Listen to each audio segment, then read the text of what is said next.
അമ്മ പ്രിൻസിപ്പളായിട്ടും അച്ഛൻ ചെയർമാനായിട്ടും അതല്ലെങ്കിൽ തിരിച്ചും ആയിക്കോളും.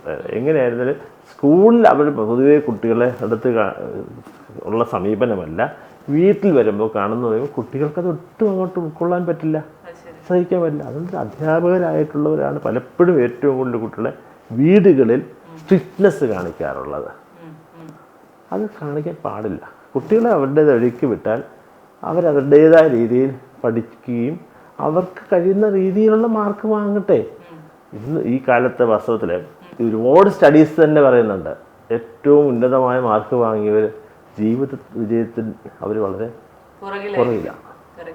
ഇപ്പം പലപ്പോഴും പറയാറില്ലേ ബാക്ക് ബെഞ്ചേഴ്സാണ്. അങ്ങനെയൊന്നുമില്ല. ബാക്ക് ബെഞ്ചേഴ്സ് എന്നുള്ളവർ അല്ലെങ്കിൽ ലോ അച്ചീവേഴ്സ് ആയിട്ടുള്ളവർ റെമഡിയൽ ക്ലാസ് കൊടുത്തൊക്കെ പോലും ആയിട്ടാണ് പലപ്പോഴും പലരെയും ജയിപ്പിച്ചെടുക്കുന്നത്. പക്ഷേ അങ്ങനെ ജയിച്ച് വന്നവരുടെ ഭാവിയിൽ അവരാരംഭിക്കുന്ന എന്നെപ്പോലെ ഓൺട്രപ്രണേഴ്സായി മാറുന്ന സംരംഭകരായിട്ട് ഒരുപാട് സ്ഥാപനങ്ങൾ, അല്ലെങ്കിൽ ഒരു സ്ഥാപനമായിട്ട് വളരെ ഗംഭീരമായിട്ട് നടന്ന സ്ഥാപനത്തിനാണ് അവരുടെ കൂടെ പഠിച്ച ഫസ്റ്റ് റാങ്ക് സെക്കൻഡറി. ഇത് ബിൽ ഗേറ്റ്സ് പറഞ്ഞിട്ടുള്ളതാണ് അല്ലേ? അപ്പം അതുപോലെ എല്ലാവരുടെയും അവസ്ഥ അതാണ്. ഞാനൊരു കാര്യം കൂടെ വ്യക്തമാക്കാം. പൊതുവെ ക്ലാസ്സിൽ കുട്ടികൾ പാരൻസിന് നിർബന്ധമാണ് എപ്പോഴും എൻ്റെ മകൾ ഒന്നാമതായിരിക്കണം. സ്വാഭാവികമായിട്ട് first standard, second standard, third, fourth, fifth ക്ലാസ്സിലൊക്കെ കഴിഞ്ഞിരിക്കും.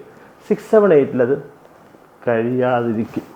ബിക്കോസ് 6, 7, 8 എത്തുമ്പോഴേക്കുമാണ് വാസ്തവത്തിൽ കുട്ടികൾക്ക് സയൻസിൽ ഫിസിക്സും കെമിസ്ട്രിയും ബയോളജിയുമായി മാത്സിൻ്റെ ലോഡ് കൂടി, സോഷ്യൽ സയൻസിനകത്ത് ഹിസ്റ്ററി വേറെ, പൊളിറ്റിക്സ് വേറെ, ജോഗ്രഫി വേറെയായി 9th പ്രവേശിക്കുമ്പോൾ എക്കണോമിക്സ് കൂടെ ചേർന്നു. അങ്ങനെ 4 സബ്ജക്ട്സ് പഠിക്കുന്നു.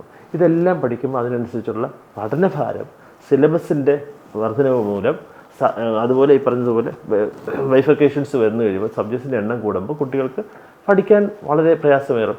ആ സമയം മുതൽ കുട്ടികൾ നേരത്തെ വാങ്ങിയിരുന്ന ഫുൾ മാർക്ക് എന്നുള്ളതും, അല്ലെങ്കിൽ 90% മാർക്ക്, അല്ലെങ്കിൽ 80% മേളിൽ മാർക്ക് വാങ്ങിയിരുന്ന കുട്ടികളിൽ, പ്രത്യേകിച്ച് ബോയ്സ്, അവരുടെ മാർക്കിൽ ഫ്ലക്ച്വേഷൻസ് വരും. ഇതെല്ലാം പാരൻസിനും വല്ലാതെ, കാരണം എൻ്റെ മോള് UKG ഫുള്ള് വാങ്ങിക്കും, സെക്കൻഡ് സ്റ്റാൻഡേർഡിലും ഫസ്റ്റിലും തേർഡിലും ഫോർത്തിലും ഒക്കെ ഫുള്ള് വാങ്ങിച്ചുകൊണ്ടിരുന്നതാണ്.